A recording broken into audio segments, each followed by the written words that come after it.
Jaipur Pink Panthers versus UP Yoddhas match preview అయితే చూద్దాం. So Jaipur Pink Panthers main raider Nitin Dhankar versus UP Yoddhas strong defence అని చెప్పుకోవచ్చు ఈ మ్యాచ్ అయితే. జైపూర్ పింక్ ప్యాంథర్స్ కి అయితే back to back matches. So last match అయితే వాళ్ళు బెంగళూరు బుల్స్ తో లాస్ అయ్యారని చెప్పొచ్చు. ఆ మ్యాచ్ లో చూసుకుంటే వాళ్ళ మెయిన్ రైడర్ అయిన నితిన్ ధనాకర్ అయితే కేవలం 8 పాయింట్స్ మాత్రమే స్కోర్ చేసిండు. ఈ సీజన్ లో ఫస్ట్ 4 మ్యాచెస్ లో 4 సూపర్ 10 చేస్తే ఈ మ్యాచ్ లో చాలా వరకు ఫెయిల్ అయ్యిందని చెప్పాలి. సో దానికి కారణం చూసుకుంటే అతన్ని హాఫ్ ఆఫ్ ది టైం అయితే అవుట్ ఆఫ్ ది మ్యాచ్ అయితే కూర్చోబెట్టిల్లు. బెంగళూరు బుల్స్ డిఫెన్స్ అయితే చాలా సార్లు ట్యాకిల్ అయితే చేసిల్లు. ఆల్మోస్ట్ 6-7 టైమ్స్ అయితే ట్యాకిల్ చేసిల్లు అతన్ని. సపోర్టింగ్ రైడర్స్ నుంచి కూడా అతనికి ఏమాత్రం సపోర్ట్ రాలేదని చెప్పాలి. అలీ సమాధి చాలా వరకు ఫెయిల్ అయ్యిండు. 4 రైడ్ పాయింట్స్ మాత్రమే వేసిండు. అవుట్ ఆఫ్ ఫార్మ్ బీతు శర్మని సబ్స్టిట్యూషన్ లో చేస్తే అతను పాయింట్స్ అయితే స్కోర్ చేయలేడు. అలాగే ఉదయాన్నే రైడర్ ని కూడా ట్రై చేసిల్లు, అతను కూడా పెద్దగా స్కోర్ చేసింది ఏం లేదు. సో సపోర్టింగ్ రైడర్స్ లేరు కాబట్టి అది కొంచెం ఇబ్బంది అయింది. కానీ లాస్ట్ 2 మ్యాచెస్ కి ముందు సాహిల్ అనే రైడర్ సూపర్ 10 చేసిండు, చాలా మంచి పర్ఫార్మెన్స్ ఇచ్చిండు.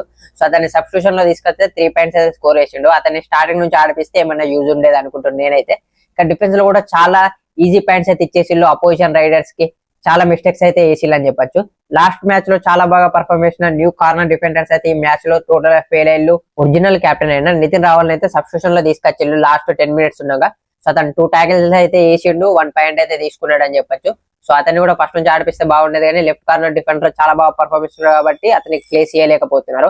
కవర్స్ లో అలీ రేజా ట్రై చేస్తున్నప్పటికీ రైట్ కవర్ డిఫెండర్ లో అయితే ఈ న్యూ ప్లేయర్ కాబట్టి చాలా అసలు టోటల్ ఫెయిల్ అయ్యింది అని చెప్పొచ్చు. మ్యాచ్ లో 0 పాయింట్స్ స్కోర్ చేసిండు అతను కూడా.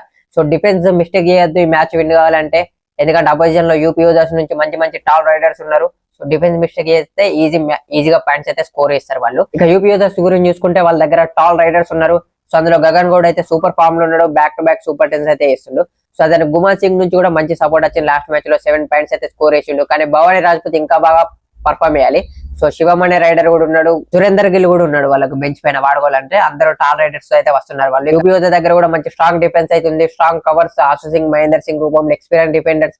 అలాగే కార్నర్స్ లో సుమిత్ అండ్ నితేష్ చాలా మంచి ఫామ్ లో ఉన్నారు. కవర్స్ అయితే ఇంకా బాగా పర్ఫామ్ చేయాల్సింది. లాస్ట్ మ్యాచ్ లో కొంచెం డిఫెన్స్ ఫెయిల్యూర్ వల్ల లాస్ అయిందని చెప్పొచ్చు వాళ్ళైతే మ్యాచ్. సో మ్యాచ్ లో ఎవరు విన్ అవుతారు అనుకున్నారు కింద కామెంట్ చేయండి. అలాగే నెక్స్ట్ వచ్చే వీడియోస్ కోసం అయితే మన పేజ్ ని ఫాలో అయిపోండి.